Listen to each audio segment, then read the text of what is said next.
Muy buenos días a todos.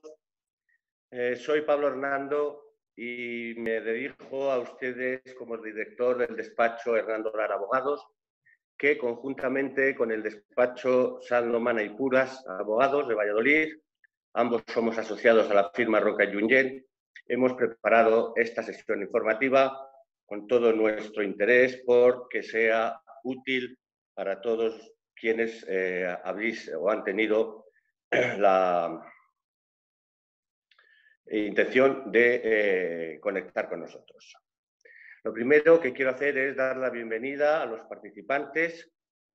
Se han registrado por encima de 215 personas y empresas, a quienes insisto nuestro agradecimiento por el interés que han mostrado por este evento. Vamos a utilizar un sistema tecnológico que esperemos que que no dé ningún problema. En todo caso, si sucediera, que no lo creemos, pedimos nuestras disculpas por anticipado. Bien, el fundamento del webinar que actualmente estamos iniciando ha surgido ante la emergencia sanitaria producida por una pandemia inimaginable que, como todos ustedes saben, ha dado lugar a la declaración del estado de alarma, lo que ha supuesto, a su vez, un repentino cambio de paradigmas sociales y ha modificado los hábitos de todos nosotros. El presidente Macron ha definido la situación como una guerra que se libra contra un enemigo invisible y esquivo al que hay que eliminar. No cabe otra solución, no cabe otra finalización de esta crisis más que venciendo para siempre a este enemigo invisible. Pero esto, si se me permite, parafraseando a Churchill, será con sangre, esfuerzo, lágrimas y sudor. El presidente del Gobierno nos anunció ayer, como todos ustedes saben, que va a ser una situación larga. De hecho, ya se ha anunciado que las medidas más drásticas se van a prolongar durante al menos otros 15 días más.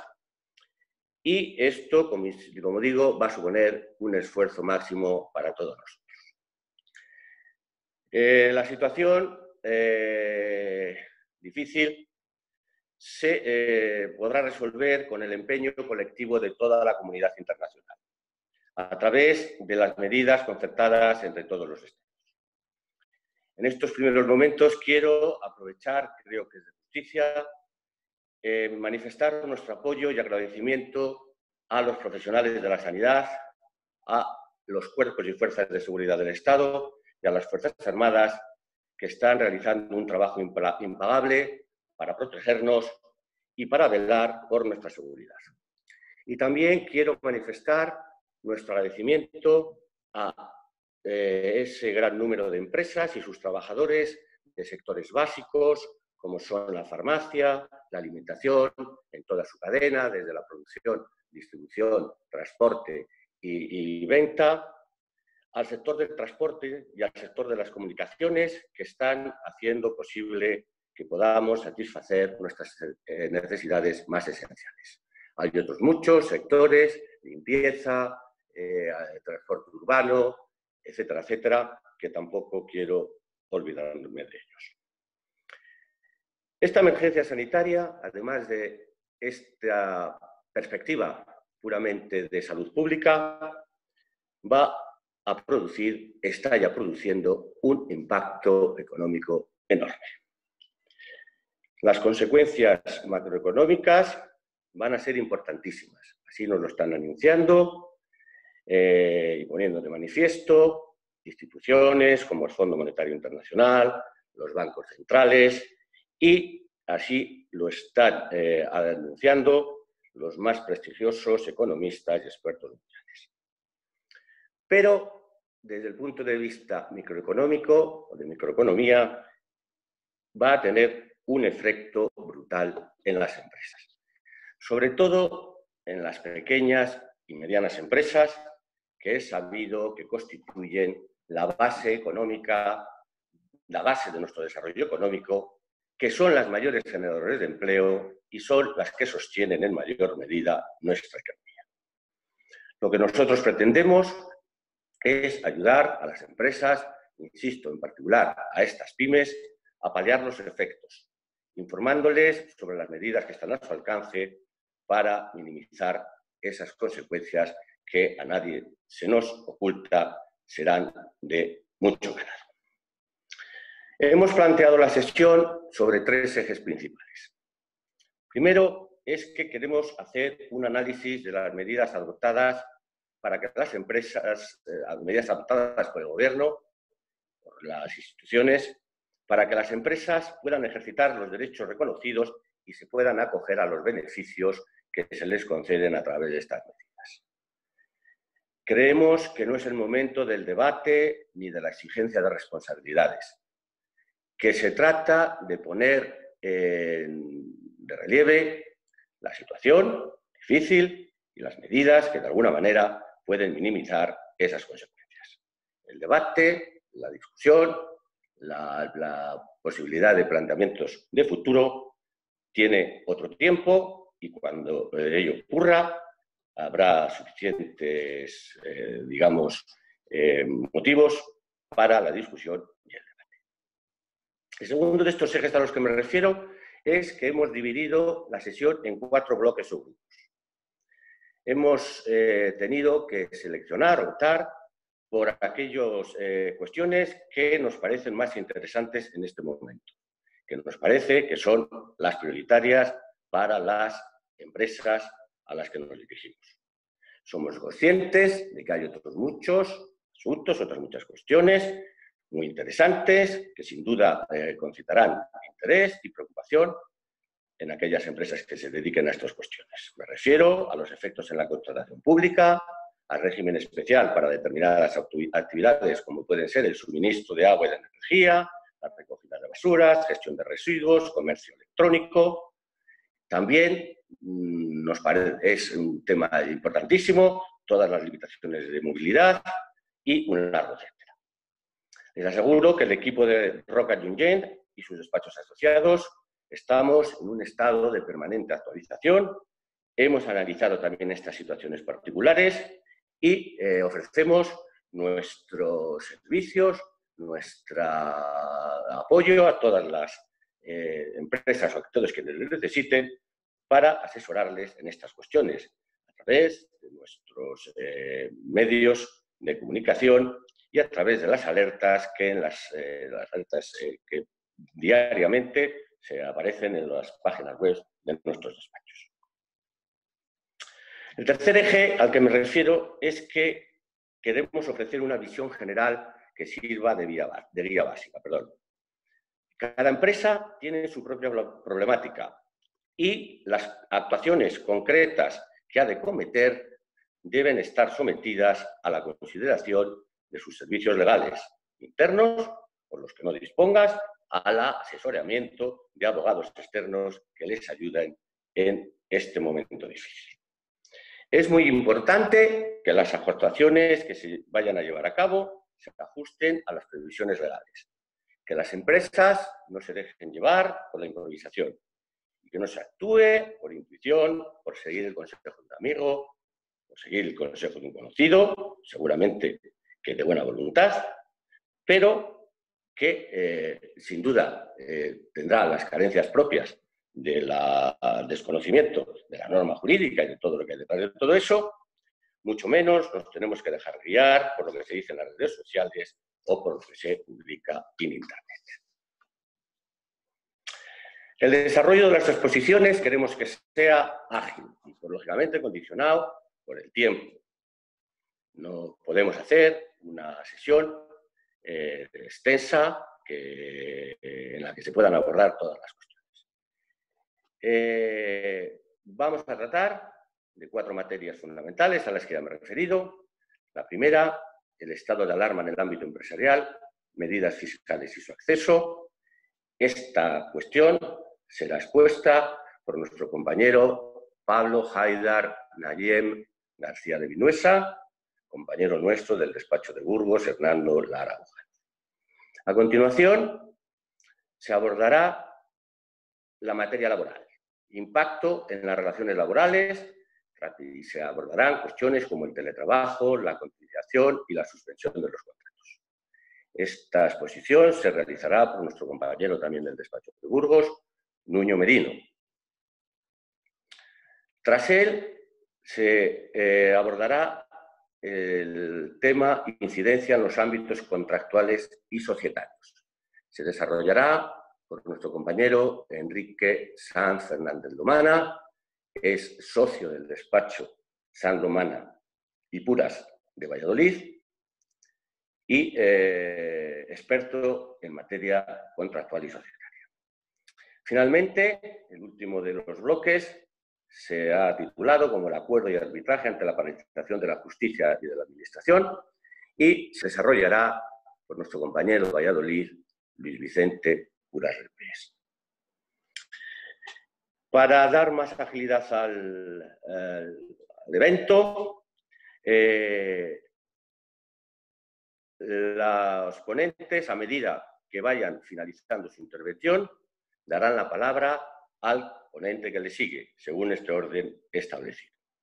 Durante las exposiciones, todos los participantes podrán formular preguntas a través del chat y a la finalización de las ponencias se formularán a los ponentes a quienes vayan dirigidas.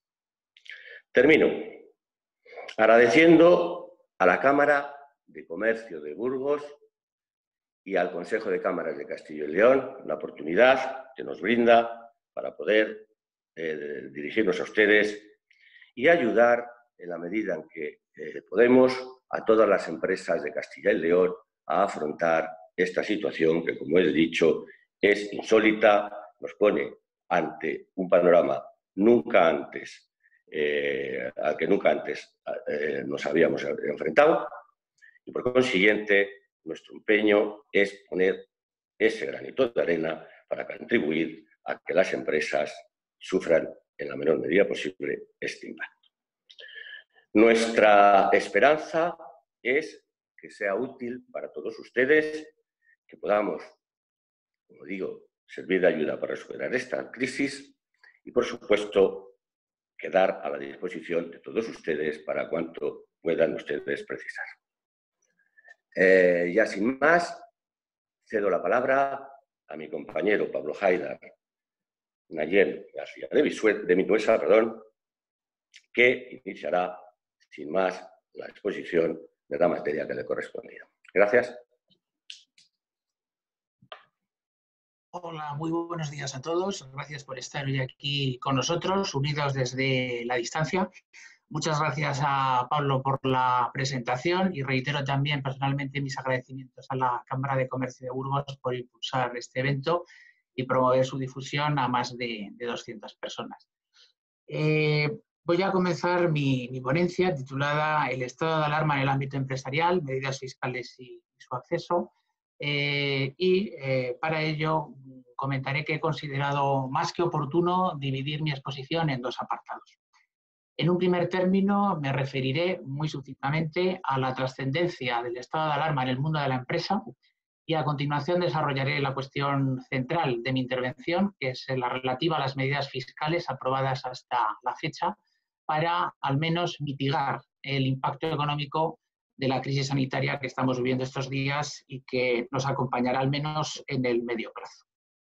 Entrando ya en materia, visto el devenir de los acontecimientos y la necesidad de proveernos de productos básicos, especialmente aquellos destinados al ámbito sanitario, bien mediante la compra, bien mediante su fabricación en territorio nacional, habida cuenta precisamente de la gran demanda que hay en el mercado internacional, circunstancias estas que reiteró en numerosas ocasiones el presidente del Gobierno en su comparecencia el pasado sábado, humildemente opino que es imperativo comenzar esta sesión destacando que si es posible reorientar la producción de nuestras empresas o de parte de ellas hacia la fabricación de bienes básicos para solventar esta emergencia sanitaria, tienen ustedes que hacerlo. Sean, por favor, proactivos en la medida de sus posibilidades. Primero, por una cuestión ética y de responsabilidad social. Y segundo, para garantizar ya desde el sector privado y en la medida de lo posible el sostenimiento de una parte importante de la actividad productiva y simultáneamente el mantenimiento de numerosos puestos de trabajo, con la consecuente mitigación del impacto socioeconómico que esta crisis sin duda está provocando. Pero además, debo significar, por la escasa repercusión mediática que se le ha dado a esta cuestión, que aquellas empresas que puedan reorientar su línea de producción hacia la fabricación de bienes o hacia la prestación de servicios necesarios para solventar esta situación dramática que vivimos y no lo hagan, podrían ver cómo sus materias primas, su maquinaria, su stock, serían requisados por la autoridad competente y cómo sus directivos y sus trabajadores podrían quedar incluso sujetos a prestaciones personales obligatorias. Todo ello al amparo del Real Decreto por el que se declaró el estado de alarma. Y sin perjuicio, eso sí, del derecho que asistirá, en todo caso, al requisado o al requerido para ser indemnizado por el importe del servicio prestado, el valor objetivo de lo requisado o de los daños que por su causa se produzcan.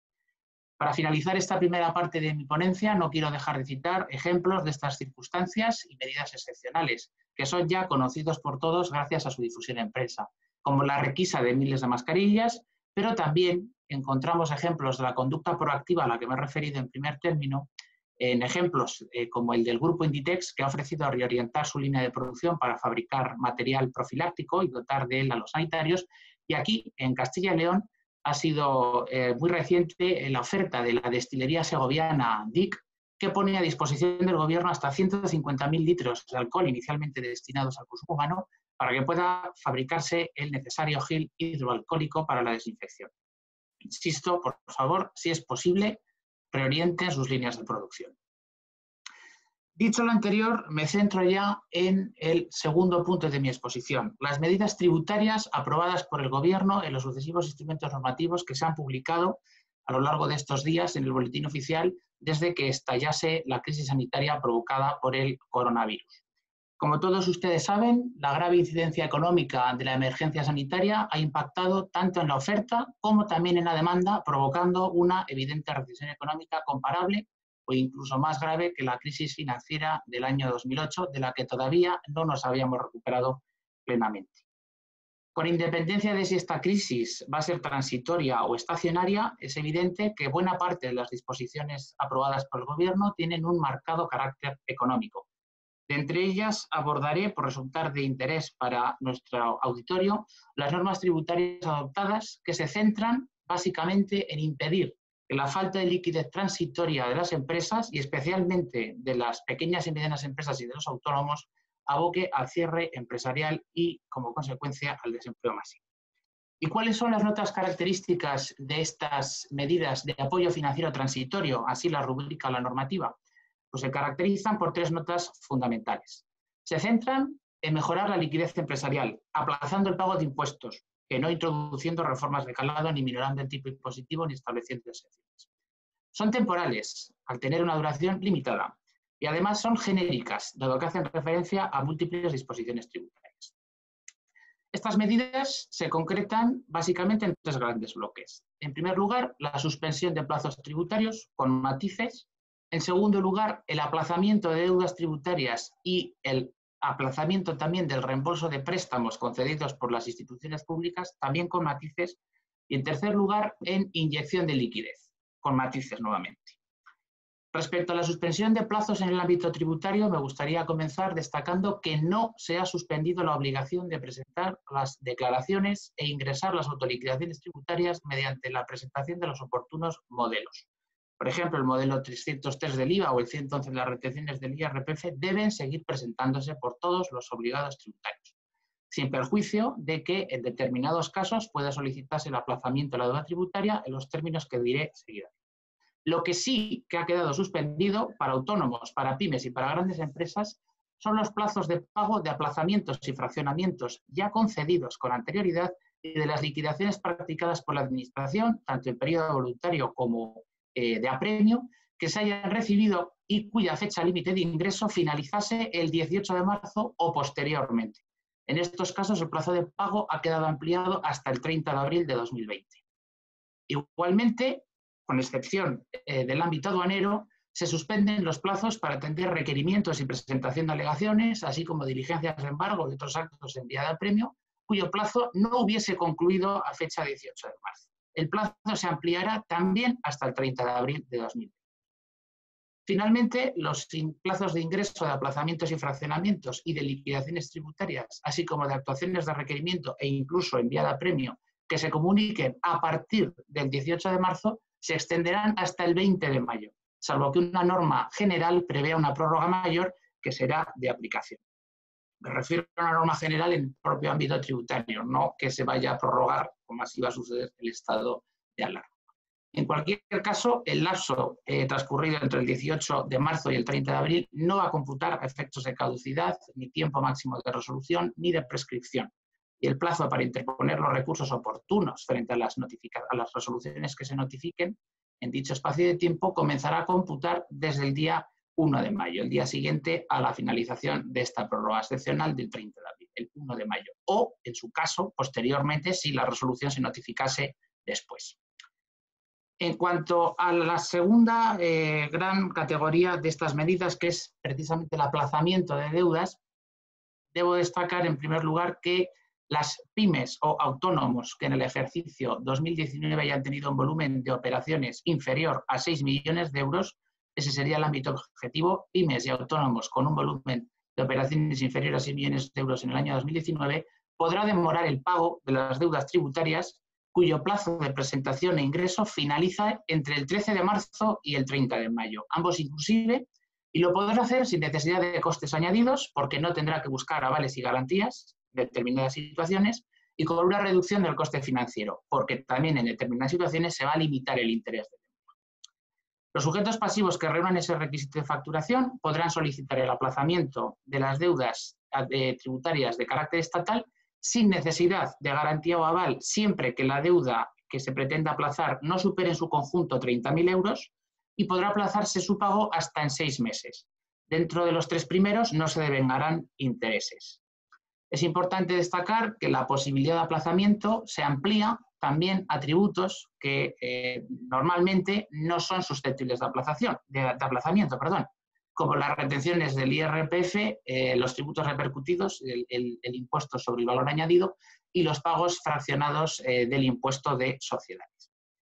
Pero además, aquellos beneficiarios de instrumentos de financiación para proyectos industriales concedidos por la Secretaría General de Industria y de la pequeña y mediana empresa podrá solicitar también el aplazamiento del principal y o de los intereses de la anualidad en curso si el vencimiento estuviera dentro del plazo comprendido entre el 13 de marzo y el 13 de septiembre de 2020, es decir, de aquí a 6 meses. En ese caso, sería necesario acreditar en memoria justificativa que la crisis sanitaria ha causado inactividad o reducción en el volumen de las ventas o interrupciones en la cadena de suministro. Estas circunstancias de crisis que habría que acreditar para el aplazamiento de estos instrumentos financieros no es necesario acreditarlas para solicitar el aplazamiento de las deudas tributarias al que me he referido anteriormente. El aplazamiento será concedido en el plazo máximo de un mes, siempre que el interesado acredite esa causa, me refiero a la devolución de estos instrumentos de financiación, siempre que además esté al corriente de las obligaciones tributarias y con la seguridad social, no tenga deudas pendientes por reintegro de ayudas u otros préstamos con la administración pública, tenga depositadas las cuentas en el registro mercantil, no concurran incumplimientos o renuncias que conduzcan a ese reintegro anticipado y, en su caso, que el proyecto se encuentre en un grado de avance suficiente y se garantice el cumplimiento de aquellos objetivos en su día comprometidos en la resolución que concedía la ayuda a la innovación industrial. Finalmente, en cuanto a la última de las grandes bloques de medidas de inyección, las medidas económicas y tributarias, me refiero a la inyección de liquidez. Debo destacar que se pretende reservar una partida de hasta 500 millones de euros en ayudas que no exigirán para las pymes y empresas de mediana capitalización garantías ni avales a fin de potenciar proyectos de I+D+I. También se ha reservado una línea de financiación de hasta 200 millones de euros a través del Instituto de Crédito Oficial para atender las necesidades financieras de pymes para la compra o incluso para el leasing de equipamiento informático y servicios para la digitalización y fomento del teletrabajo. Y ya en el ámbito autonómico me van a permitir que me centre exclusivamente en el ámbito territorial de Castilla y León por ser el lugar de procedencia de la gran mayoría de nuestra audiencia. Es de ver que la Junta de Castilla y León ha aprobado recientemente medidas que supondrán un impacto de hasta 140 millones de euros en nuestra comunidad, bien mediante el aplazamiento de impuestos cedidos a esta comunidad, entre los que se encuentra el de transmisiones patrimoniales onerosas y actos jurídicos documentados, que supondrá un ahorro, por ejemplo, si el sujeto pasivo firma una novación de un préstamo de una hipoteca para mejorar sus condiciones en este momento de especial necesidad, o bien mediante la inyección de hasta 100 millones de euros a través del Instituto para la Competitividad Empresarial, que se distribuirán de la siguiente manera. 20 millones para micropymes y autónomos, que se concretarán en préstamos desde 6.000 hasta 40.000 euros sin intereses y con un plazo de amortización de hasta 3 años. 40 millones de euros para pymes, que se concretarán en líneas de avales para préstamos de entre 3 y 4 años de amortización. 25 millones de euros más para la digitalización y el fomento del teletrabajo, que se concretarán en préstamos y avales que alcanzarían hasta los 600.000 euros por operación, y 15 millones para aplazar cuotas sobre los créditos concedidos en su momento por la lanzadera económica dentro de los programas de reindustrialización y de crecimiento empresarial. En este sentido, animo a todos los asistentes a que se dirijan a sus abogados internos y, en su caso, a los abogados externos, para que puedan formular, plantear las oportunas solicitudes a fin de que, si reúnen los requisitos y condiciones que se establecen, resulten beneficiarios de alguna de estas ayudas para poder sortear esta crisis. Sin nada más que añadir, espero que mi intervención, si bien ha sido lo más breve que he podido, les haya resultado provechosa, y aprovecho también para saludarles nuevamente y presentar y darle la palabra a mi compañero del despacho Roca y Uñet, Hernando Lara Abogados, Nuño Merino, que abordará la cuestión relativa al impacto de esta crisis en las relaciones laborales y clarificará, sin género de duda, qué puede y qué no puede hacer el empresario con sus trabajadores en este momento, lo que sin duda despertará su interés. Quedo a su disposición para responder las preguntas que nos formulen por escrito, en los términos que se ha planteado por mi compañero Pablo Hernando al inicio, y sin más, pues muchas gracias.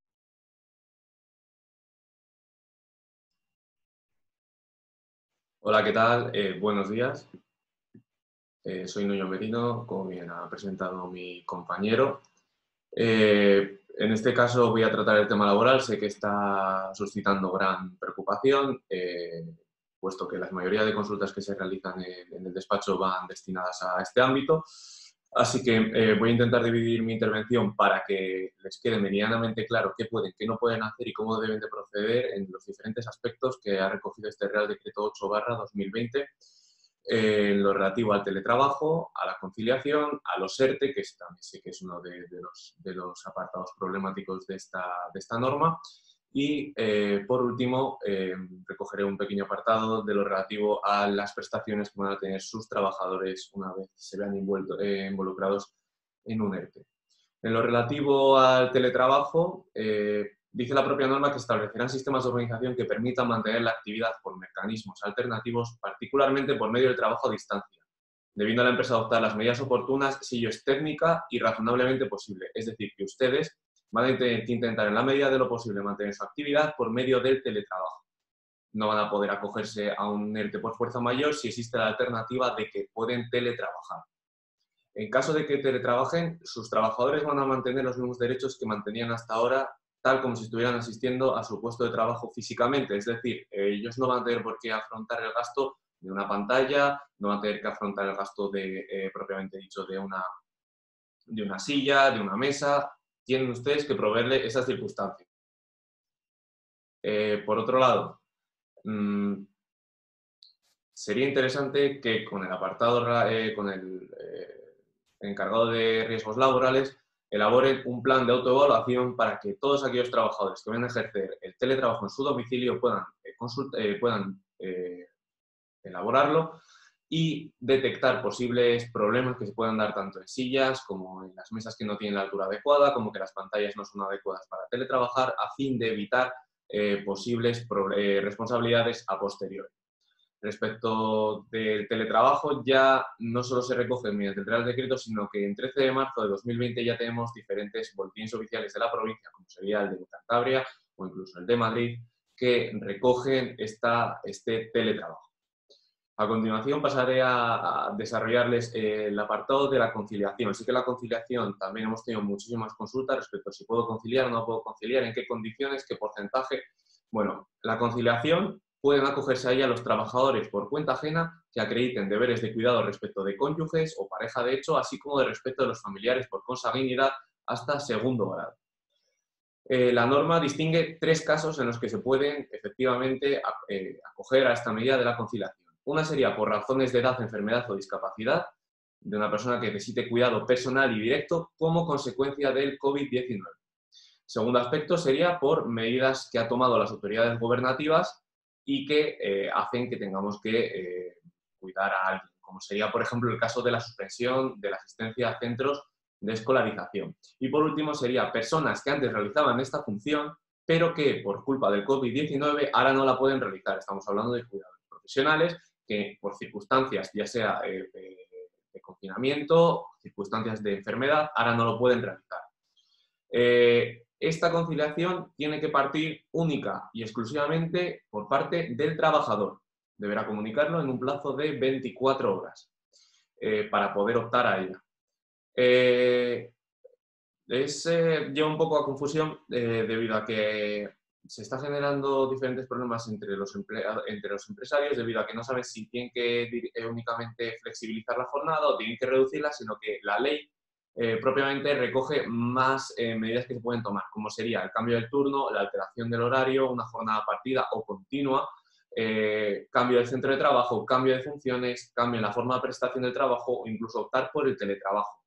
Cabe destacar, en lo relativo al salario, sé que también conlleva mucha problemática. La reducción de la jornada implica una reducción del mismo porcentaje del salario, es decir, que si optamos por un 100% de la reducción de la jornada, que es posible, la ley así lo recoge, se verá reducido el salario en un 100%. Y es importante que ambas partes, tanto el trabajador como ustedes, empleadores, empresarios, intenten llegar a un entendimiento. Es decir, la ley, el Real Decreto ha modificado el periodo de contacto de 30 días que establecía antes del ámbito de la conciliación. Y ahora se insta a que se llegue a un entendimiento. Por favor, sean comprensibles con los trabajadores y los trabajadores y autónomos, trabajadores por cuenta ajena que nos están viendo, intenten llegar a un acuerdo, porque es lo mejor para ambas partes.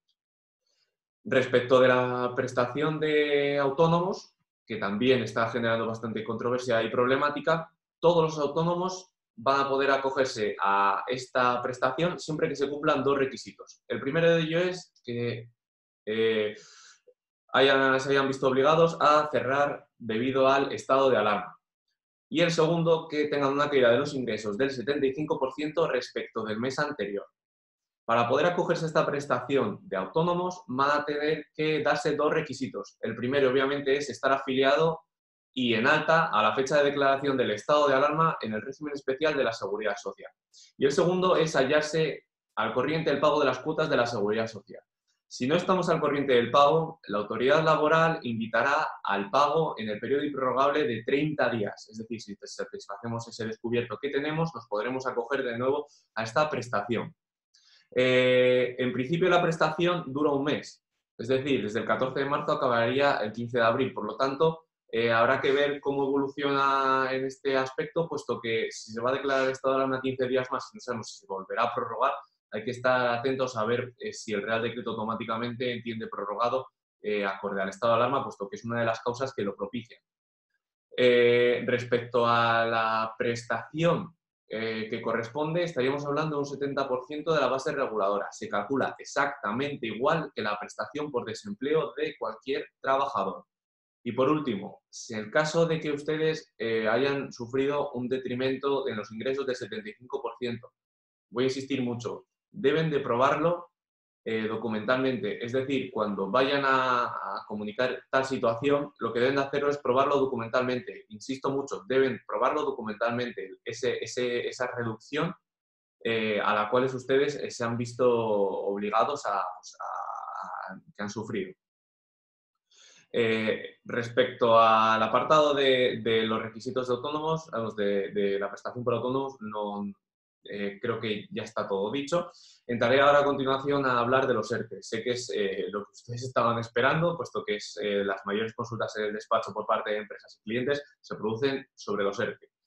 Respecto a los ERTE encontramos 2, el de fuerza mayor y el de circunstancias técnicas, organizativas y productivas. Respecto al de fuerza mayor, derivado de pérdidas de actividad por el COVID-19, son 4 circunstancias las que recoge, que serían el cierre temporal de locales, la restricción de movilidad de las personas y o de las mercancías, la falta de suministros y el contagio de la plantilla o la adopción de medidas de aislamiento. El procedimiento que ustedes van a tener que seguir es, de nuevo, una acreditación documental. Tienen que hacer el esfuerzo por elaborar un informe claro que establezca la relación entre el COVID-19 y la pérdida y el cierre de locales, la restricción de la movilidad, la falta de suministros, como ya he nombrado antes. Tienen que hacerlo de forma clara y con toda la documentación acreditativa que en su poder se encuentre para facilitar el trabajo a la autoridad laboral y conseguir que ese ERTE efectivamente llegue a buen puerto. Sé que puede resultar un poco apabullante, pero ustedes disponen, por lo menos en la página web de la Junta de Castilla y León, un modelo normalizado, el cual ustedes pueden presentar. Les podrá servir de ayuda, consúltenlo. Respecto a la obligación de comunicación por trabajadores, voy a intentarles dar alguna posibilidad técnica que permita que la puedan hacer de una forma más fluida y más rápida. Deben comunicarlo a los trabajadores. Pueden hacerlo por WhatsApp o email, o cualquier otro método electrónico que les asegure la recepción de esta información, del escrito en el cual ustedes les informan que se van a ver afectados por un ERTE. Lo ideal sería que este informe que ustedes remiten lo fuera firmado por el trabajador. Pero como debido al estado de alarma y las limitaciones en la movilidad que en estos momentos se establecen, es recomendable que ustedes aporten una declaración responsable del representante de la empresa indicando que se ha efectuado la comunicación a todos los trabajadores de la empresa y en esa misma declaración responsable indiquen la vía por la cual se han dirigido a sus trabajadores. En el caso de que exista una representación legal de los trabajadores, no solo tenemos que comunicárselo como hacemos con los trabajadores, sino que además debemos aportarles toda la documentación que vamos a presentar ante la autoridad laboral para que a su disposición se encuentre. En este caso, el informe de inspección de trabajo dentro del procedimiento es potestativo, por lo tanto, se acortan un poco más los plazos y la autoridad laboral deberá pronunciarse sobre si concurren o no las circunstancias en un plazo improrrogable de 5 días. Respecto a la duración del ERTE, también está generando mucha controversia, puesto que en este caso, como estamos viendo, los acontecimientos se propician casi por horas. Entonces, hay que ir adaptando y las autoridades laborales se deberán de ir adaptando a si el ERTE por el estado de alarma, si sigue prorrogando el estado de la alarma, deberá de prorrogarse. Entendemos que sí, que se deberá tener una postura un poco más abierta en este sentido. Respecto a los efectos retroactivos, también está generando mucha controversia. ¿Desde cuándo es? ¿Desde cuando se declaró el estado de alarma o desde qué momento? No.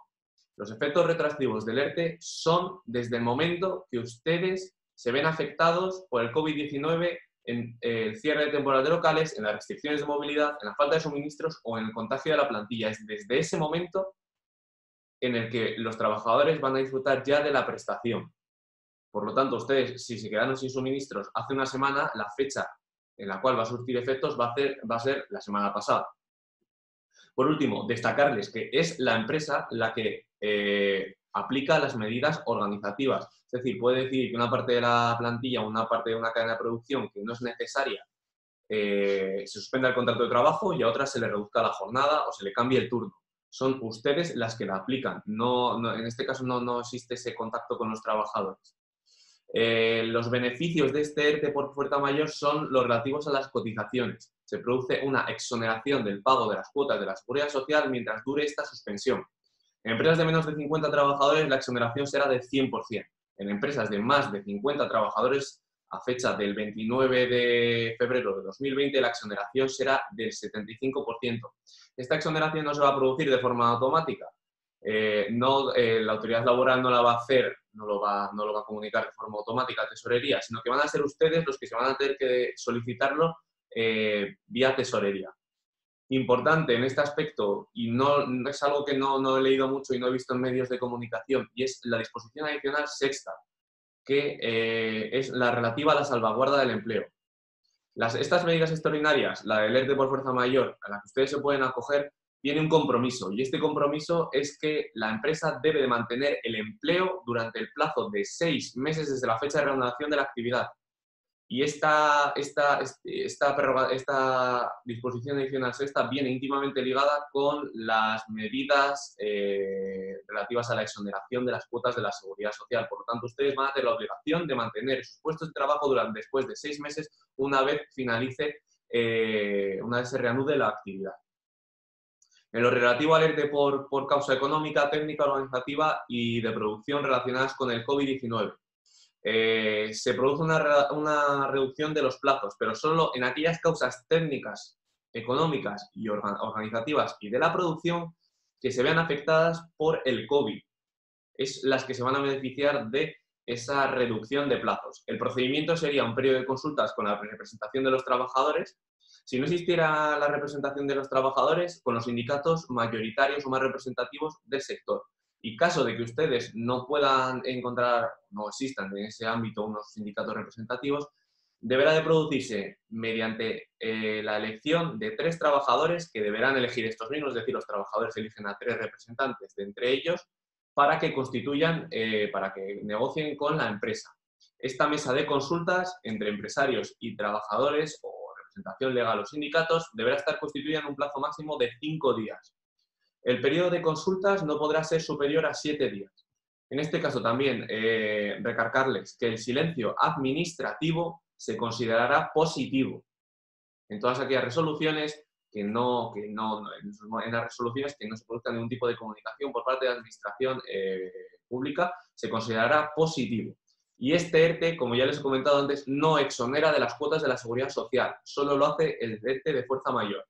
En lo relativo a Burgos, nos hemos puesto en contacto con el director provincial de Burgos del Servicio Público de Empleo Estatal y nos ha indicado 2 circunstancias. Una, relativa a los profesionales que gestionen ERTE y otras a las empresas. En lo relativo a los profesionales que gestionen ERTEs de varias empresas, que sean ellos los que contacten directamente con el SEPE, indicando la relación de empresas a las cuales están prestando este servicio y añadiendo que son los interlocutores entre la empresa y el SEPE. Para ello pueden mandar esta información al correo electrónico dp09r@sepe.es, dp09r@sepe.es.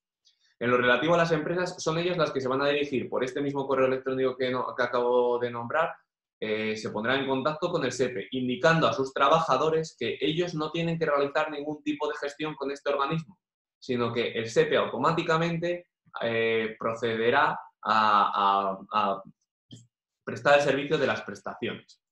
Por último, en lo relativo a las prestaciones de los trabajadores, ustedes deben saber que sus trabajadores se beneficiarán de la ayuda por desempleo, de la prestación por desempleo, en el cual el gobierno ha decidido eliminar el periodo de carencia, es decir, no haber que tener un periodo mínimo cotizado para beneficiarse del desempleo. Y 2, no computará el tiempo en que se perciba la prestación por desempleo de nivel contributivo a efectos de consumir los periodos máximos de percepción establecidos, es decir, no van a gastar paro, como vulgarmente se conoce.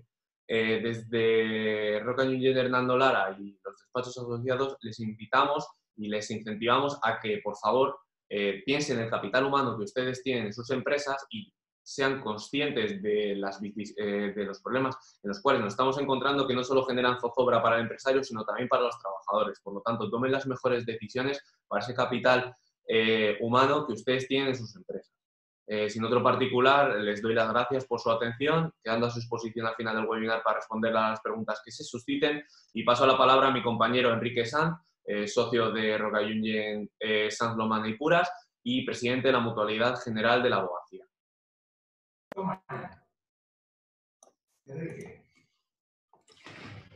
Buenos días. Las circunstancias excepcionales por las que estamos pasando nos están imponiendo poner en práctica instrumentos tecnológicos que nos permitirán mantener la comunicación en términos de absoluta seguridad para nuestra salud, incluso con una audiencia tan numerosa, aunque se hace raro mantener el discurso con la pantalla de un ordenador.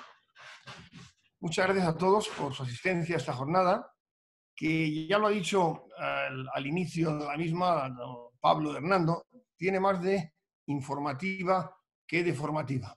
Con ella pretendemos poner de manifiesto aquellas situaciones que pueden evidenciarse en el ámbito económico, en la actividad de la empresa que resultarán afectadas por los efectos derivados del coronavirus y al propio tiempo llamar su atención sobre los posibles remedios que puedan paliarlas, si bien posteriormente, como es natural, cada situación particular debe ser motivo de atención y estudio individualizado para su mejor tratamiento.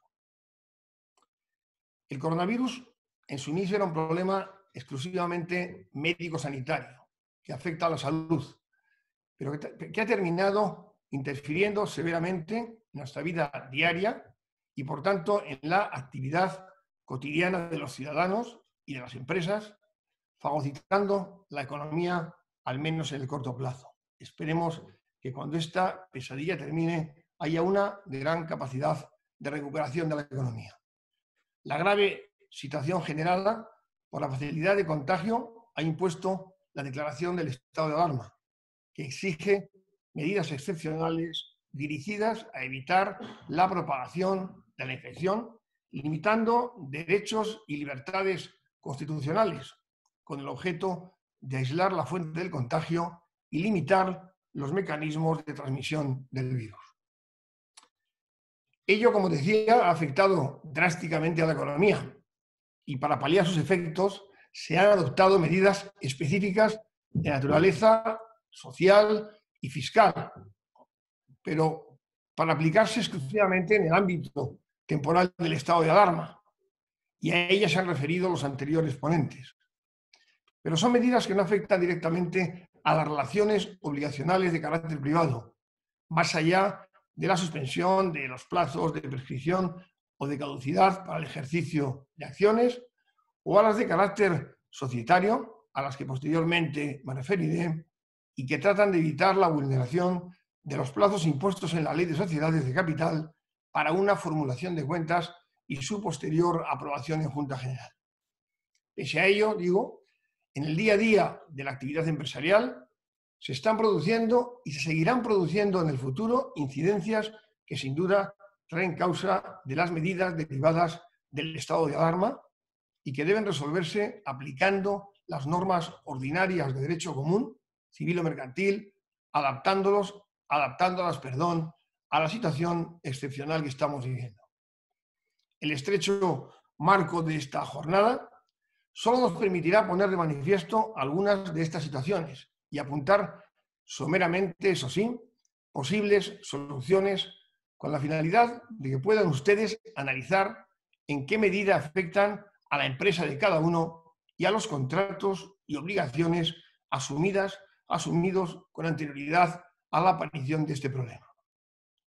El régimen contractual del Código Civil se sustenta en un principio fundamental del derecho conocido como pacta sunt servanda, que quiere expresar exclusivamente algo tan elemental como que los pactos deben cumplirse, como que las prestaciones deben cumplirse. Ahora bien, nuestro ordenamiento jurídico y la jurisprudencia que lo interpreta, incluso la propia doctrina científica, ofrece soluciones para constar el cumplimiento obligado de los contratos con situaciones excepcionales de las que se derivaría un perjuicio objetivo para las partes. Y en tal sentido, ¿qué sucede cuando a causa de un hecho sobrevenido completamente imprevisible e inevitable, como es el COVID-19 y el subsiguiente estado de alarma? ¿Qué sucede, digo, con las condiciones inicialmente pactadas, cuando éstas se tornan altamente onerosas para las partes? El hecho de que la Organización Mundial de la Salud haya caracterizado oficialmente el COVID-19 como una pandemia unida a la declaración del estado de alarma refleja un acontecimiento de todo punto imprevisible para las partes contratantes cuando se celebraron y se perfeccionaron los contratos. Este acontecimiento, sin duda, producirá un impacto directo en las relaciones contractuales que los distintos operadores, empresas y ciudadanos tenían en vigor en el momento en que se decretó el estado de alarma, quienes, a causa del tremendo impacto económico que va a suponer tanto en las grandes como en las pequeñas empresas, muchas de ellas van a ser incapaces de hacer frente a los compromisos asumidos. Y me estoy refiriendo a cualquier tipo de contrato, de naturaleza civil o mercantil, y ya sea de arrendamiento, de suministro, de seguro, de prestación de servicios, etcétera, etcétera. Pero siempre, desde luego, a los denominados contratos de tracto sucesivo, a los contratos, diríamos, de largo plazo con prestaciones sucesivas. Esta situación puede dar lugar, cuando menos, a dos respuestas de distinta naturaleza. El cumplimiento, pero ajustando las prestaciones comprometidas a las nuevas circunstancias, o la imposibilidad de cumplir, lo que daría lugar a la resolución contractual, pero tratando de evitar las consecuencias perjudiciales a que dicho comportamiento daría lugar en condiciones de normalidad. En definitiva, ante la imposibilidad de muchas empresas de cumplir con los contratos firmados, dos son las figuras a las que podemos apelar en nuestro derecho: la denominada cláusula rebus sic stantibus y la fuerza mayor, las cuales trataré de explicar a continuación resumidamente. Me interesa poner el foco en primer lugar respecto de aquellos casos en los que la finalidad del contrato suscrito en su día no se puede alcanzar como consecuencia directa del COVID-19 y que su contenido se pretende adaptar a la situación de excepcionalidad en la que nos encontramos. Partiendo de que la voluntad de la mayoría de las empresas y profesionales será la de mantener las relaciones contractuales en vigor, podríamos utilizar la denominada cláusula rebus sic stantibus. Esta es una expresión latina que puede traducirse como estando así las cosas, es decir, debiendo ajustar los contratos al estado en que las cosas estaban cuando se formalizaron. Hace referencia, en definitiva, a un principio de derecho en virtud del cual se entiende que las estipulaciones establecidas en los contratos tienen en cuenta las circunstancias concurrentes en el momento de su celebración, por lo que cualquier alteración sustancial de las mismas puede dar lugar a la modificación de aquellas estipulaciones. Es una figura que no aparece en los códigos, no aparece en nuestro ordenamiento jurídico, es de construcción jurisprudencial y puede dar respuesta a situaciones excepcionales como la que nos encontramos. La fundamentación de su aplicación consiste en que las partes contratantes, en el momento de suscribir el contrato, desconocían que unos acontecimientos imprevisibles, como los de una pandemia y un estado de alarma, se iban a producir e iban a tener una repercusión directa en el equilibrio de las prestaciones, en el equilibrio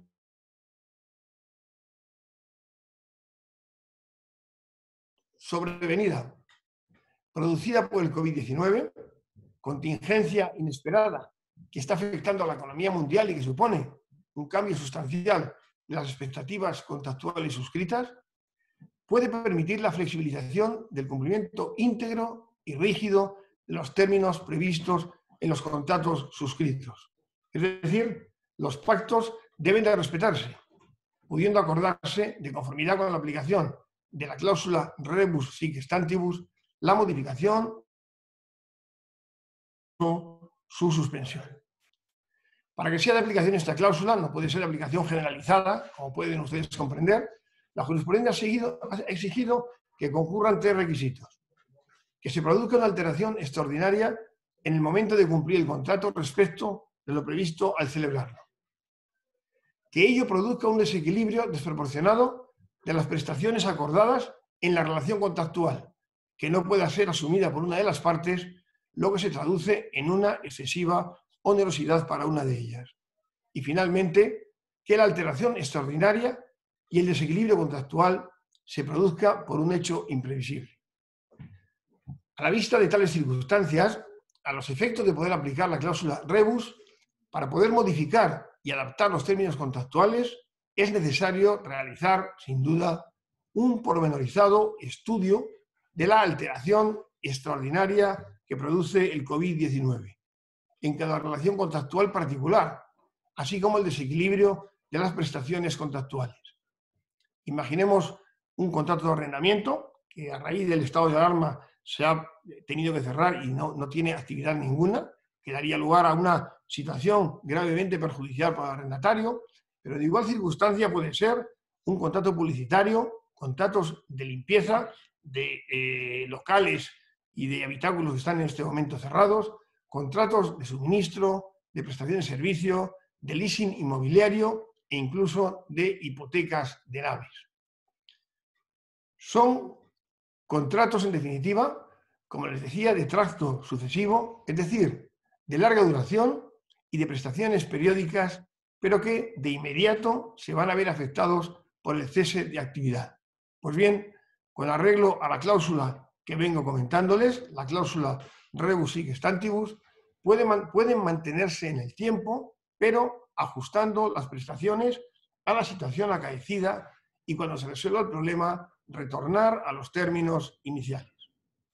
En aplicación de la referida cláusula, la jurisprudencia ha llegado a estimar una reducción de las prestaciones pactadas en aquellos supuestos en los que conste acreditada la existencia de cuantiosas pérdidas que puedan producir la alteración extraordinaria de la situación derivada del hecho imprevisible.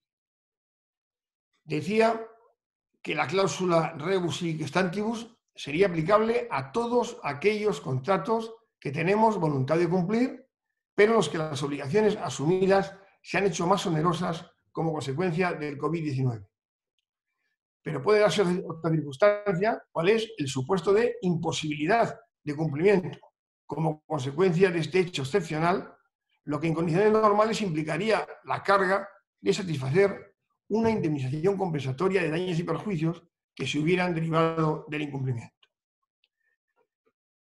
En el caso que nos ocupa, no se trataría en ningún caso de un incumplimiento voluntario, sino derivado de la situación imprevista generada por el coronavirus, ya sea directamente por la pandemia, ya por el propio estado de alarma. Y para ello, el Código Civil tiene previsto un segundo mecanismo de defensa, que es el que denominamos fuerza mayor. Se entiende por fuerza mayor un evento también imprevisible e inevitable que trae como consecuencia la imposibilidad de ejecutar un contrato. La fuerza mayor se configura, por tanto, como una causa de extinción de los contratos, ante la imposibilidad de cumplir con los compromisos asumidos. La fuerza mayor permite resolver el contrato sin exigir a cambio ninguna responsabilidad. El contratante que no pudiera cumplir por un supuesto de fuerza mayor quedaría liberado de las consecuencias indemnizatorias de los incumplimientos.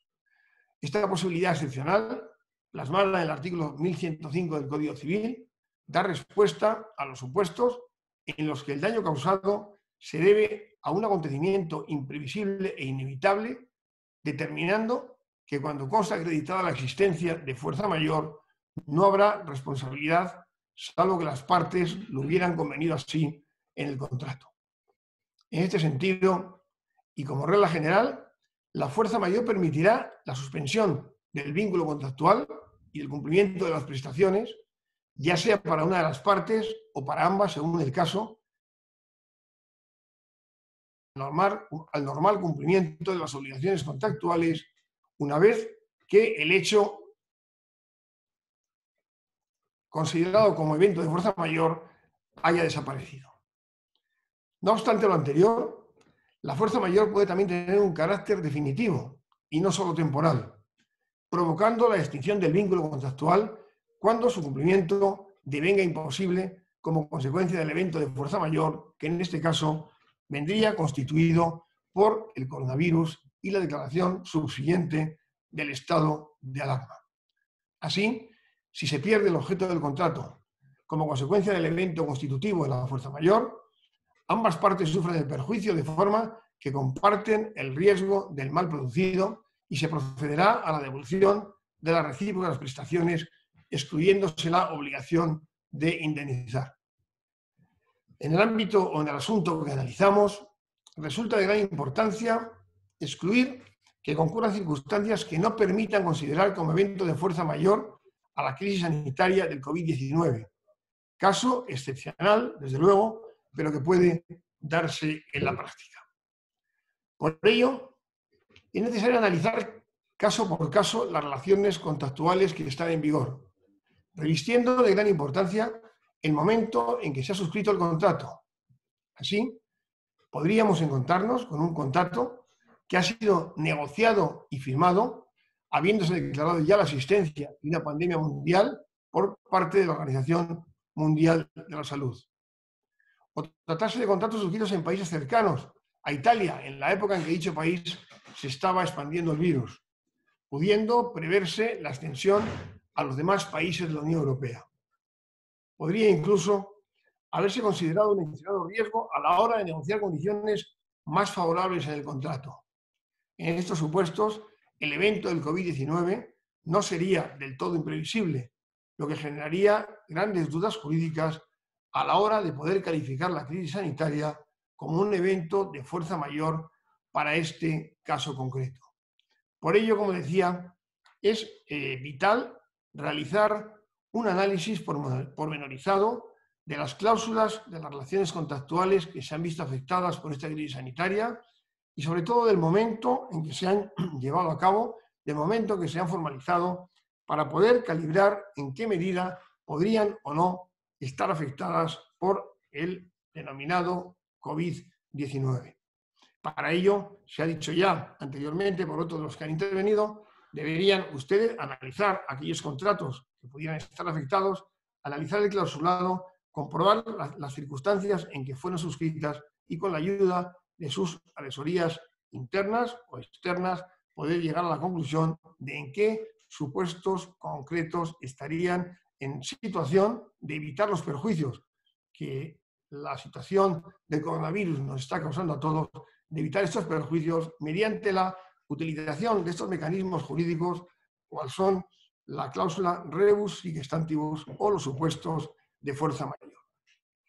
Y quería referirme en último lugar a una cuestión de ámbito societario, al impacto del COVID-19 en la formulación y la aprobación de las cuentas anuales de las sociedades.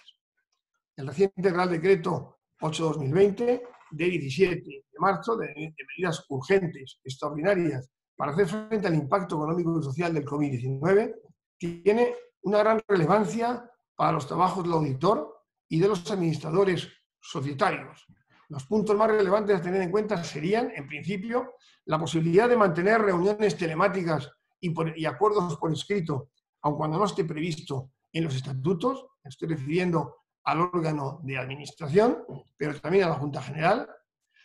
El tener en cuenta que el plazo de 3 meses para formular cuentas, que terminaría el próximo día 31, ha quedado suspendido hasta que finalice el estado de alarma, es decir, con el conocimiento que tenemos hasta ahora tras la rueda de prensa del presidente del gobierno ayer, hasta el día el próximo 11 de abril, pero a partir del 11 de abril dispondríamos de otros 3 meses más para poder formular las cuentas.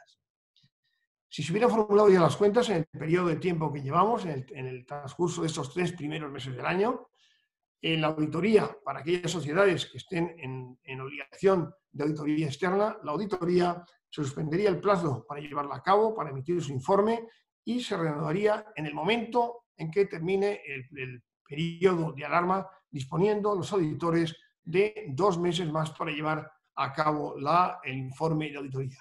Y finalmente, algo que también es importante es que la aprobación de cuentas debe realizarse en el plazo de los 3 meses siguientes a que finalice el plazo para formularlas. Si, como estamos viendo, el plazo para formularlas terminará como pronto, con los datos de los que disponemos hasta ahora, terminará el próximo día 11 de abril de 2020, el próximo 11 de abril, tendríamos que contar 3 meses más para formularlas, es decir, hasta el 11 de julio para poder formularlas y 3 meses más para poder aprobarlas, con lo cual, con los datos actuales, el plazo para aprobación de cuentas se está ampliando hasta el 11 de octubre próximo. Todo esto, desde luego, servirá de ayuda a las empresas que en este momento no hubieran podido llevar a cabo todavía la formulación y la aprobación, y podrá facilitar el cumplimiento de estas obligaciones de carácter societario. En fin, esto era lo que quería, de alguna manera, poner de manifiesto, quedo yo también a su disposición para formular o para contestar aquellas preguntas que sean formuladas y sin más traslado o doy la palabra al siguiente ponente.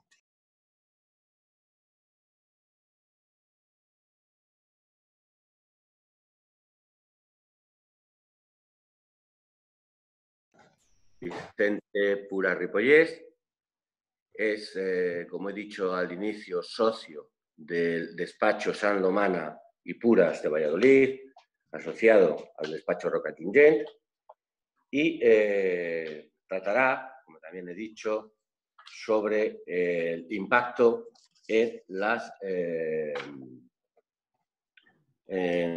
que tiene la crisis del COVID-19 y el impacto que tiene en las relaciones o en los asuntos procesales y procedimentales en cuanto a la paralización de la justicia y de la administración. Luis Vicente, cuando quieras, puedes empezar. Muy bien, Pablo. Muchas gracias. No sé si estoy en conexión. Sí, perfecto. Buenos días a todos. Gracias, Pablo, por la presentación. Como socio del despacho de Roca y de SLP Abogados de Valladolid, voy a tratar lo más resumidamente posible el tema que me ha sido asignado de acuerdo y arbitraje ante la paralización de la justicia y de la administración. La paralización de la justicia y de la administración en estos momentos de alarma social por esto del COVID-19 no supone, ni mucho menos, la paralización de nuestra actividad económica, de nuestra actividad empresarial, productiva y negocial en nuestro país. Todos los acuerdos comerciales, la contratación, los medios resolutivos y que los regulan deben tener un protagonismo muy especial en este momento también tan especial. Pero el impacto que está teniendo el COVID-19 en la economía global es innegable y su rápida propagación está desencadenando consecuencias jurídicas que nuestros despachos de abogados deben de resolver y deben de obviar también. Muchas empresas se preguntan qué hacer cuando surge una controversia con otra entidad derivada de un contrato formalizado entre las mismas. Una solución rápida, que creemos y es muy eficaz, es la que proporciona la sumisión al arbitraje mediante una cláusula sencilla que deben establecer los contratos. Lo cierto es que la sumisión al arbitraje, las cláusulas de sumisión al arbitraje, están muy poco utilizadas por nuestros clientes, nuestras empresas, porque huyen de ellas y prefieren, como una fórmula muy genérica, indicar en los contratos, y nosotros incluso los abogados lo hacemos muchas veces, nos sometemos a los tribunales de la jurisdicción de Valladolid, de Burgos, de Zamora, de cualquier otra. Pero la sumisión al arbitraje entendemos que es necesaria y debemos fomentarla ante todos nuestros clientes. ¿Por qué? Porque los principios más básicos que regulan el arbitraje son 5 y quiero exponerlos para que podamos analizarlos. Máxima transparencia, rapidez en la resolución del conflicto por la gran flexibilidad que tiene el desarrollo de las audiencias que se celebran en sede arbitral. Segundo, una solución especializada en la materia objeto del conflicto, que no puede ser abordada por el sistema judicial. Los árbitros son profesionales de alto prestigio y especialistas en las materias sometidas a conflicto. En tercer lugar, la eficacia.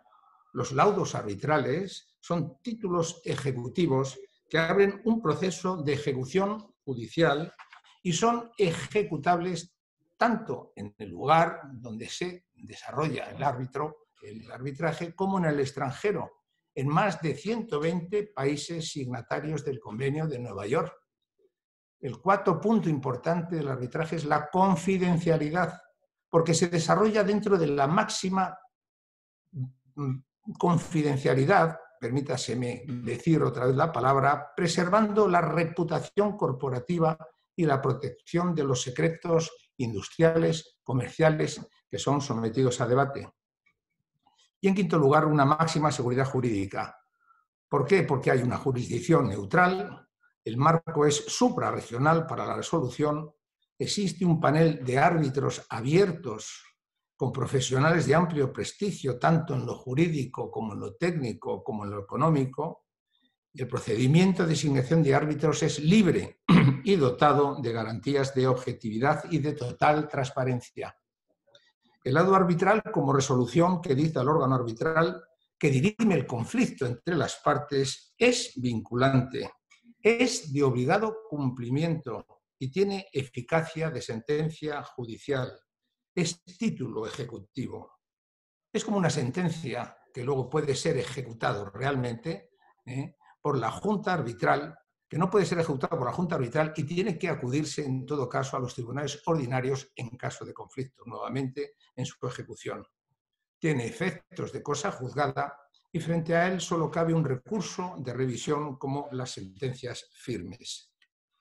La situación actual que venimos atravesando también ha provocado que las cámaras de comercio, la Cámara Principal, la Cámara de Madrid, ha dictado una circular o ha circularizado una orden de suspensión también de los plazos de todos los arbitrajes administrados por la Corte Española de Arbitraje, con el fin de garantizar, dice esta circular, la integridad de los derechos de los usuarios de la Corte Española de Arbitraje, ha acordado con efectos del día 16 de marzo de publicación de la Orden 463 de alarma social, la suspensión de todos los plazos en los procedimientos arbitrales que se encuentren en curso en esa fecha.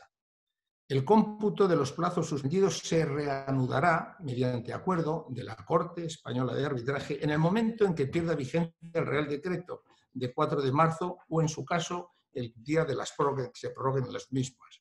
No obstante, el cómputo, eso es muy interesante tenerlo presente, lo que dice esta orden interna de la Cámara de Comercio de España, no obstante lo anterior, el cómputo de los plazos podrá reanudarse de manera excepcional con anterioridad al acuerdo de la Corte Española de Arbitraje referido en los dos siguientes supuestos. Uno, cuando en los procedimientos arbitrales aún no se haya constituido aún el tribunal arbitral mediante acuerdo expreso de todas las partes que debe ser comunicado. Y dos, en los procedimientos arbitrales en los que se haya constituido el tribunal arbitral mediante decisión del tribunal arbitral previo acuerdo expreso de todas las partes.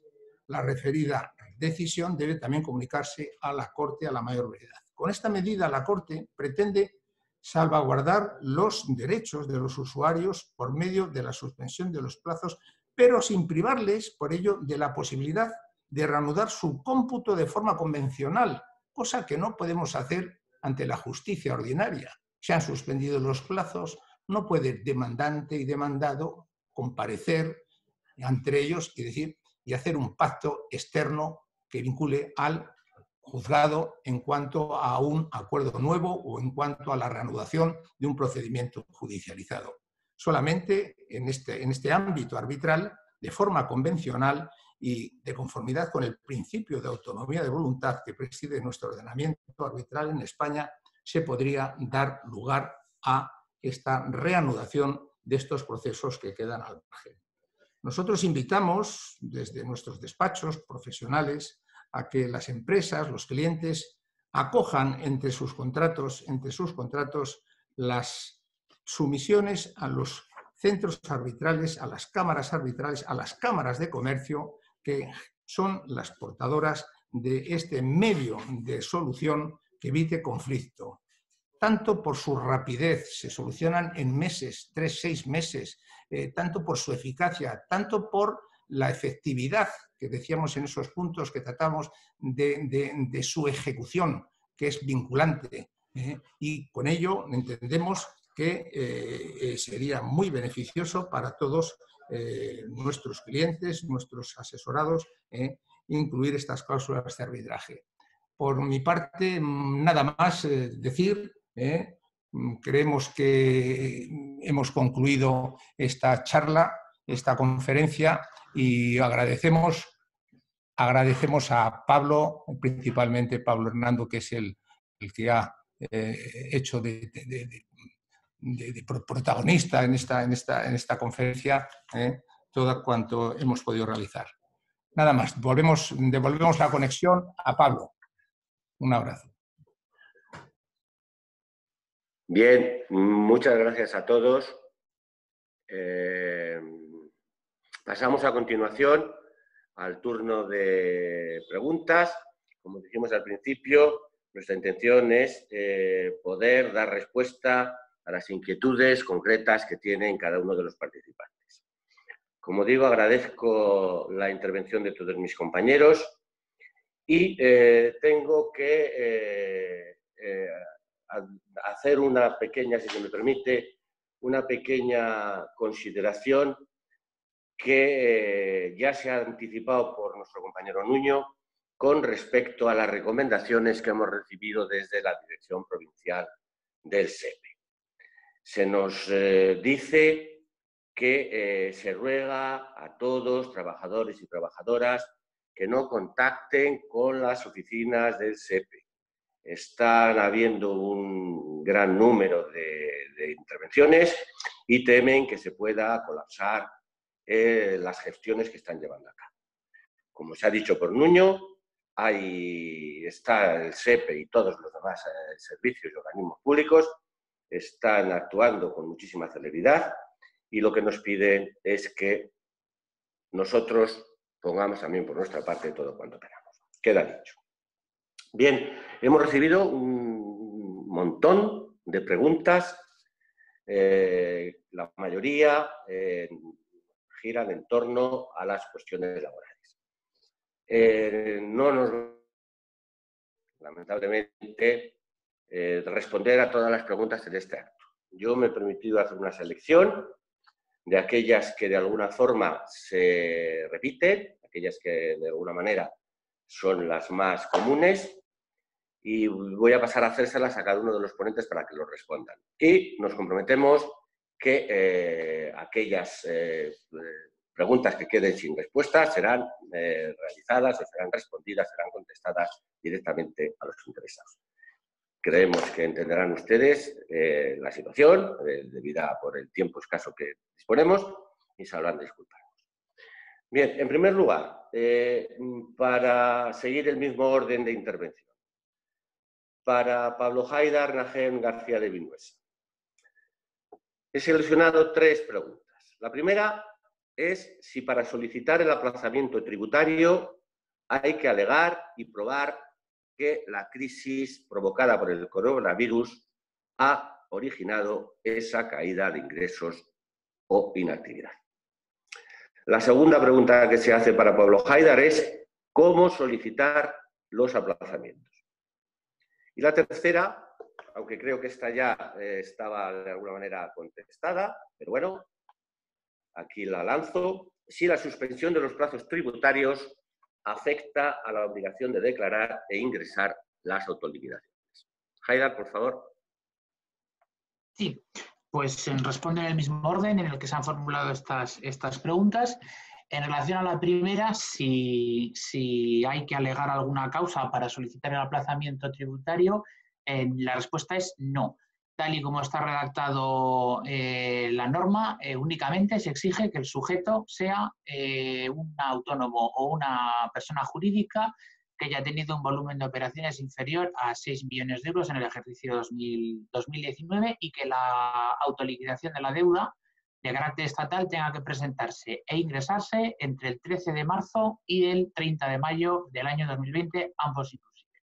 Las causas, las causas que hayan provocado la caída de ingresos e inactividad deberán alegarse y acreditarse para solicitar el aplazamiento de la devolución de los préstamos por financiación administrativa para el desarrollo industrial, pero no para el aplazamiento de las dos. En cuanto a cómo solicitar el aplazamiento, pues me voy a remitir, con permiso de todos ustedes, a las instrucciones que ha facilitado la Agencia Estatal Tributaria, que nos indica que habrá que presentar la autoliquidación por el procedimiento habitual, marcando, como en cualquier aplazamiento, la opción de reconocimiento de deuda. Tras acceder al trámite de presentación de la solicitud, habrá que rellenar los campos habituales, debiendo marcar, eso sí, la casilla especialmente habilitada al efecto, solicitud acogida al Real Decreto Ley 7/2020 de 12 de marzo. En el apartado propuesta de pago aparecerá un mensaje estandarizado de acogida al citado Real Decreto Ley, y sí que habrá que prestar atención a los siguientes campos. En cuanto al tipo de garantía ofrecida, habrá que marcar exención si el conjunto de la deuda es inferior a 30.000 euros. Propuesta de plazos, indicar el número 1. Periodicidad, indicar que no procede. La fecha del primer plazo será la correspondiente a contar un periodo de 6 meses desde la fecha de fin del plazo ordinario. Por ejemplo, el modelo 303 del IVA de febrero vencería el 30 de marzo, de manera que la fecha a incluir será 30 de septiembre de 2026. Y el motivo de la solicitud, indicar expresamente aplazamiento RDL. Y en cuanto a la última de las preguntas, si la suspensión de plazos tributarios afecta a la obligación de declarar e ingresar autoliquidaciones, como señalaba Pablo Hernando, he comenzado mi exposición diciendo que no. No se ha suspendido la obligación de declarar e ingresar esas autoliquidaciones, sin perjuicio de que los sujetos que reúnan los requisitos puedan solicitar su aplazamiento en los términos que ya hemos comentado. Muchas gracias.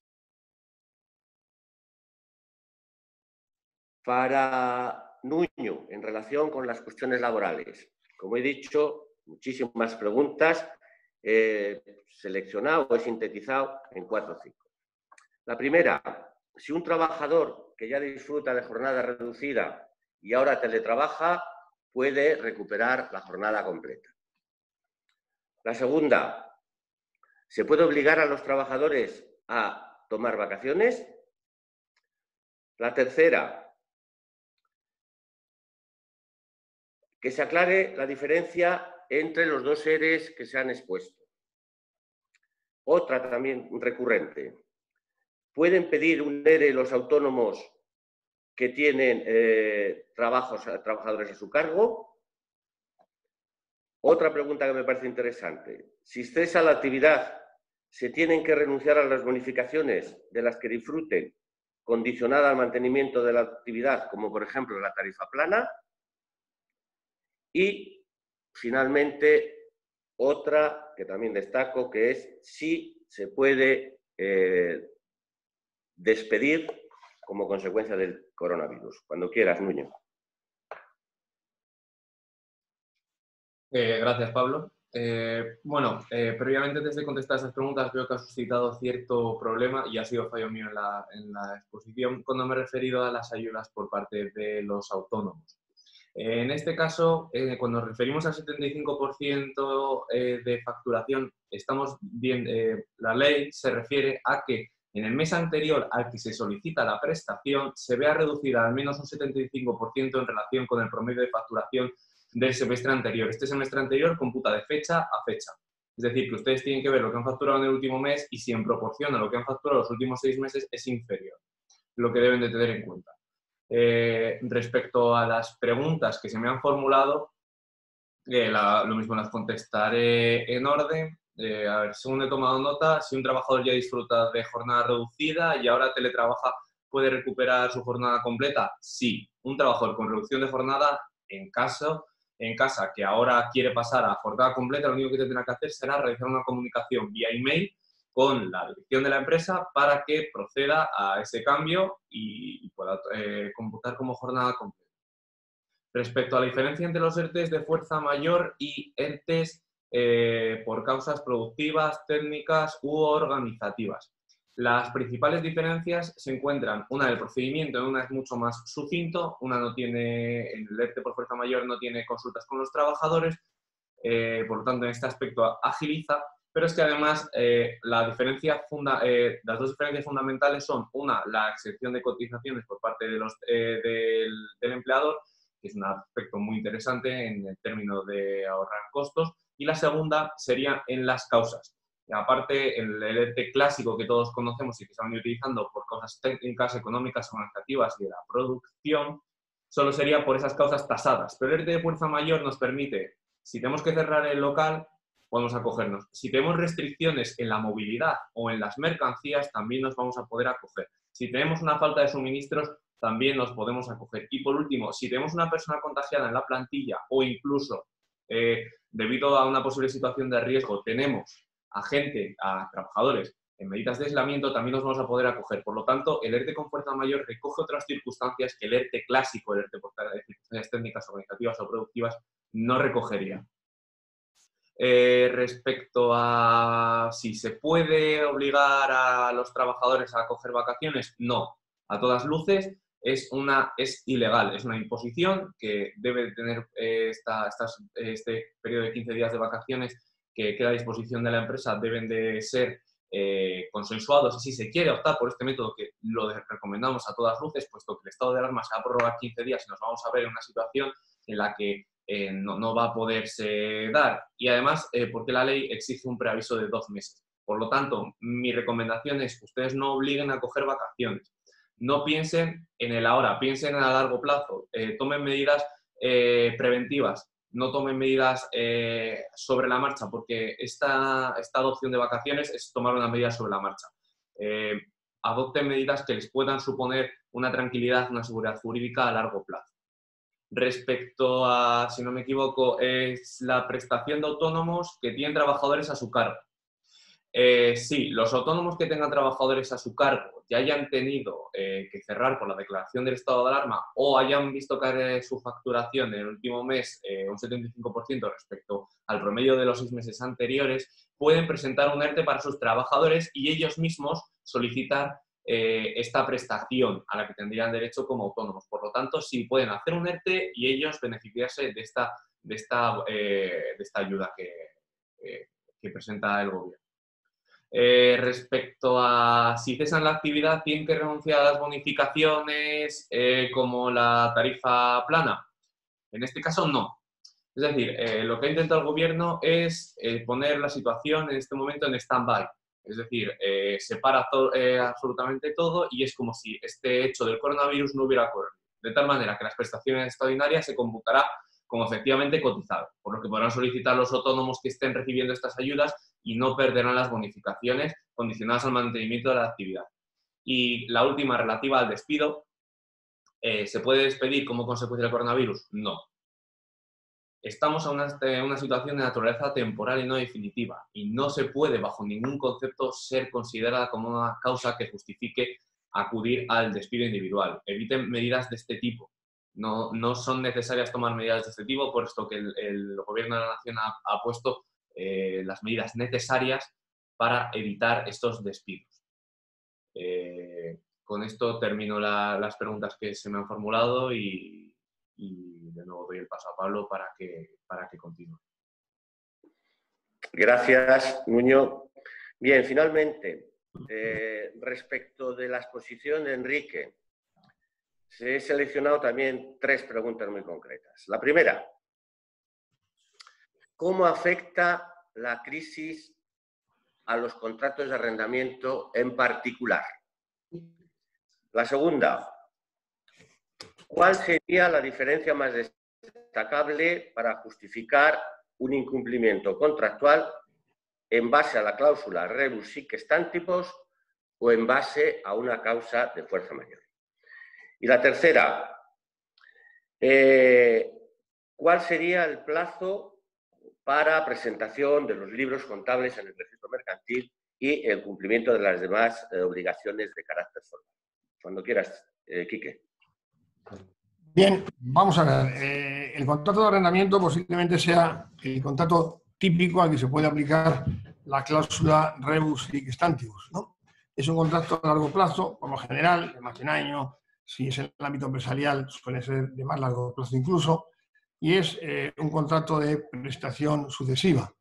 Es decir, que en el supuesto que nos encontramos, simplemente por la declaración del estado de alarma, ha habido un montón de establecimientos mercantiles que han tenido que cerrar al día siguiente y por lo tanto no tienen ninguna actividad.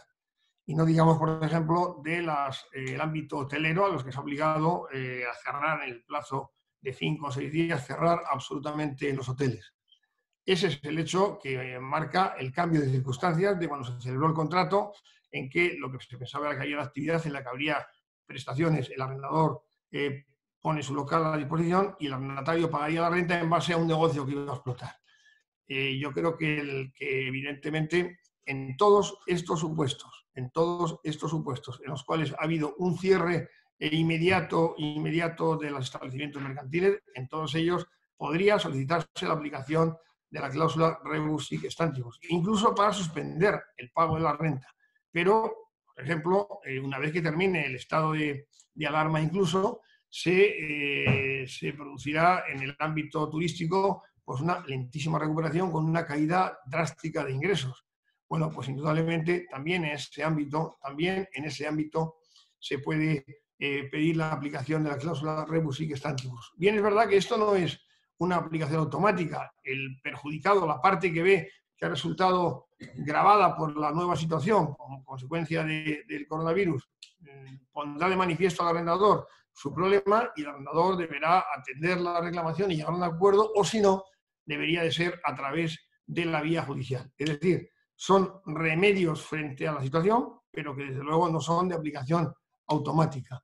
Yo, por la experiencia personal, pues lo que estoy viendo ya es que se están reclamando reducciones de renta en un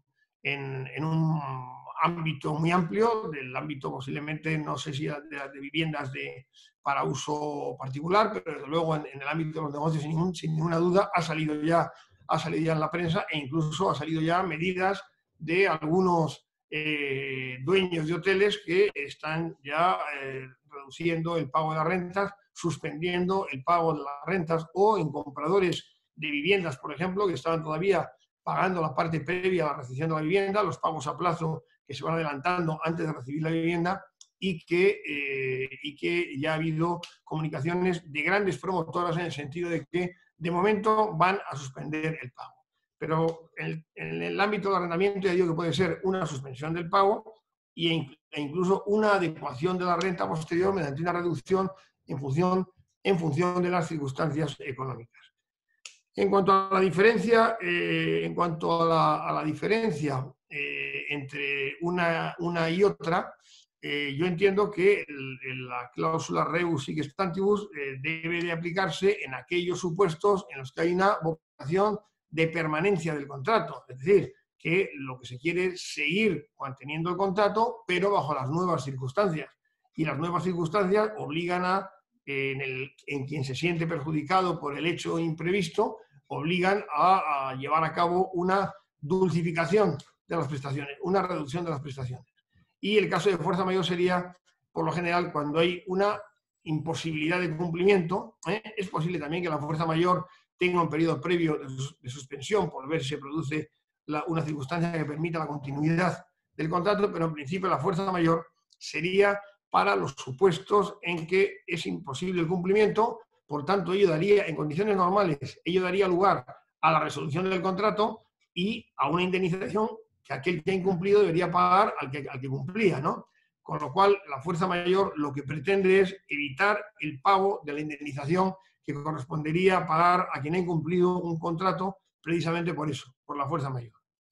Y en orden a la presentación de cuentas, pues la verdad es que el Real Decreto no se refiere a la presentación de cuentas, pero yo creo que hay que deducirlo de los plazos anteriores. Si en este momento se ha dado 3 meses para la formulación, a los que han formulado se les dan incluso 2 meses para la auditoría de cuentas cuando la auditoría sea obligatoria, y a partir del término final de la formulación, que estaría en los términos en que estamos ahora, de 11 de abril, finalización del plazo de alarma, pues sería el 11 de julio, tendríamos otros 3 meses hasta el 11 de octubre. Desde luego, sería a partir del 11 de octubre cuando debería de producirse la presentación de cuentas y la liquidación del impuesto. Antes no puede ser, porque el beneficio va a resultar de lo que se apruebe en la junta de accionistas o de socios, y por lo tanto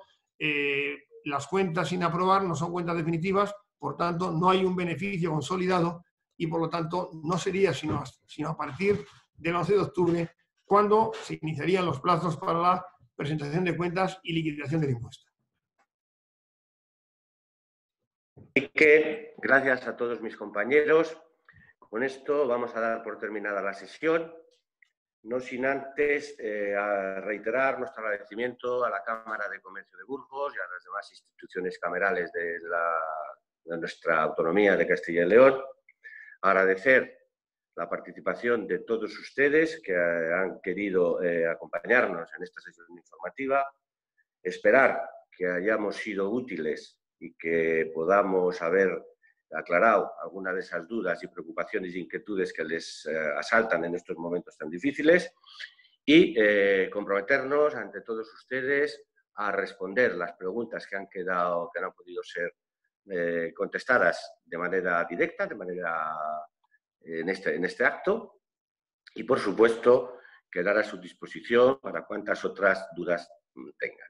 Y si hubiera lugar, que quizá pueda haberlo ante la, digamos, evolución de los acontecimientos y las medidas que se van a tener que seguir aportando, emplazarnos, como digo, si hubiera lugar, para una próxima sesión. Muchas gracias, damos por terminada la sesión. Buenos días.